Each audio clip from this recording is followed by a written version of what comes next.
प्यारे बच्चों, नमस्कार। जेसीईआरटी के डीजी स्कूल में आपका स्वागत है।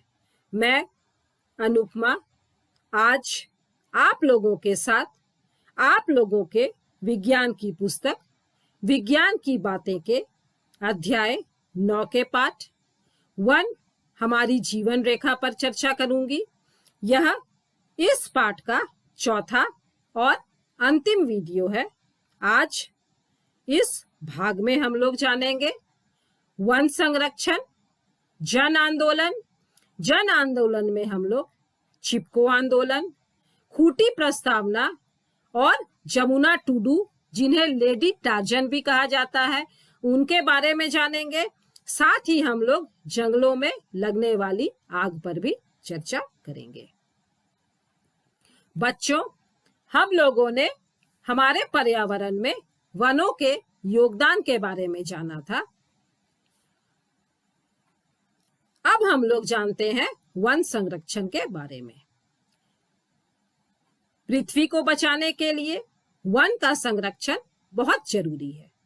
वन पर्यावरण के संरक्षक होने के साथ प्रकृति के सर्वोत्तम उपहार हैं। ये जीवन के मुख्य आधार भी हैं। वन की रक्षा के लिए उत्तराखंड में चलाया गया चिपको आंदोलन और कर्नाटक में किया गया एपीको आंदोलन ऐसे ही जन आंदोलन के उदाहरण हैं। चलिए अब हम लोग चिपको आंदोलन के बारे में कुछ बातों को जान लेते हैं। चिपको आंदोलन मूलतः उत्तराखंड, गांव नरैनी, जिला चमोली के लोगों द्वारा वनों की सुरक्षा के लिए 1970 के दशक में आरंभ किया गया था। इसमें लोगों ने पेड़ों को गले लगा लिया था ताकि उन्हें कोई काट न सके। लोग पेड़ों से लिपट गए थे, पहले हमें काटो फिर आप लोग पेड़ों को काट सकते हैं। यह आलिंगन दरअसल प्रकृति और मानव के बीच प्रेम का प्रतीक बना और इसे चिपको की संज्ञा दी गई। इसके मुख्य आंदोलनकर्ता थे चंडी प्रसाद भट्ट तथा श्रीमती गौरा देवी। इसी तरह का आंदोलन हमारे झारखंड के खूंटी जिला में भी हुआ था। 27 से 29 नवंबर 2003 के बीच जंगल बचाओ आंदोलन के बैनर तले ग्रामीण एकत्रित हुए थे और वनों को संरक्षित करने के लिए कठोर एवं ठोस कदम अपनाने के लिए नियम बनाए गए। बच्चों, क्या आप लोग हमारे झारखंड की जमुना टुडू के बारे में जानते हैं, जिन्हें लेडी टार्जन कहा जाता है? ये हमारे झारखंड के पूर्वी सिंहभूम के चाकुलिया प्रखंड की रहने वाली हैं। इन्होंने जंगलों को बचाने के लिए वन माफिया से लड़ने की महिलाओं की टोली बनाई। महिलाओं ने गांव में जंगलों में पेड़ों को राखी बांधी और इस तरह से राखी बांधकर पेड़ों की रक्षा करने की शपथ ली।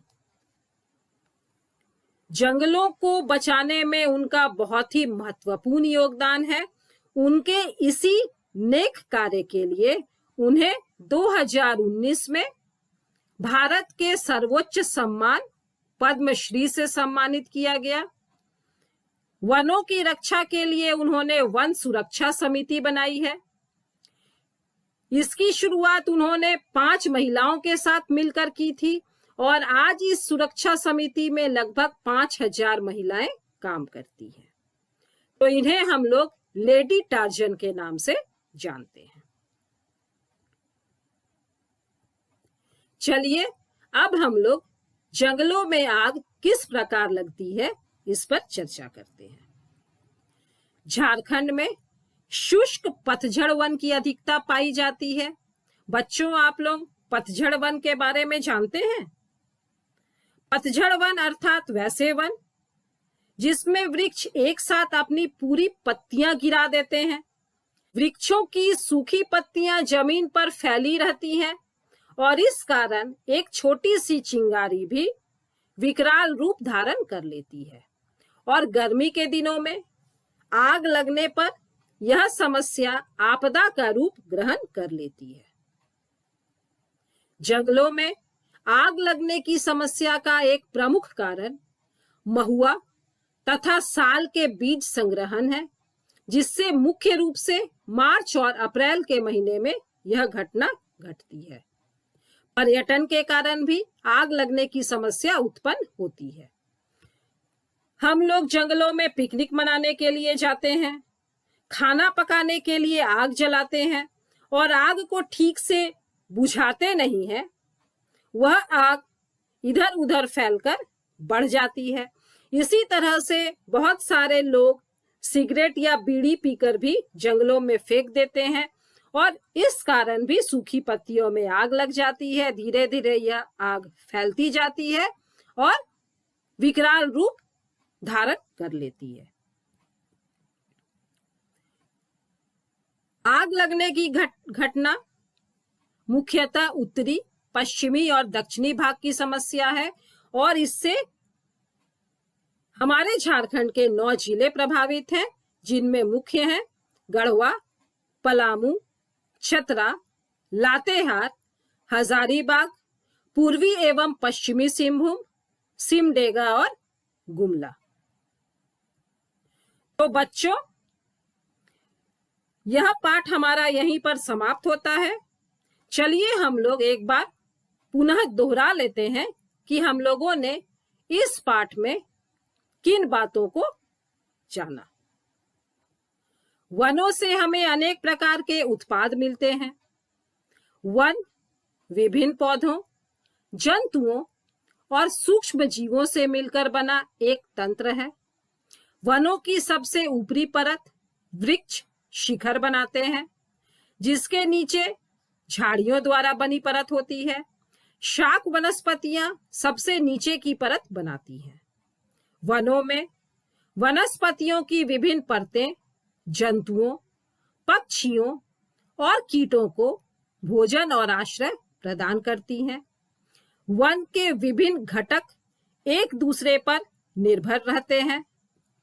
वन वृद्धि करते हैं और परिवर्तित होते रहते हैं तथा उनका पुनर्जनन हो सकता है। वन में मृदा, जल, वायु और सजीवों के बीच परस्पर क्रिया होती रहती है। वन मृदा को अपरदन से बचाते हैं। मृदा वनों की वृद्धि और उनके पुनर्जनन में सहायक होती है। वन्य क्षेत्रों में वास करने वाले समुदायों को वन उनके जीवन के लिए आवश्यक सभी सामग्री उपलब्ध कराते हैं। वन जलवायु, जल चक्र और वायु की गुणवत्ता को नियमित करते हैं। बच्चों, इस पाठ के अगले वीडियो में हम लोग इस पाठ के अभ्यास में दिए गए प्रश्नों को हल करेंगे। तब तक स्वस्थ रहिए, सुरक्षित रहिए, पढ़ते रहिए। Thank you.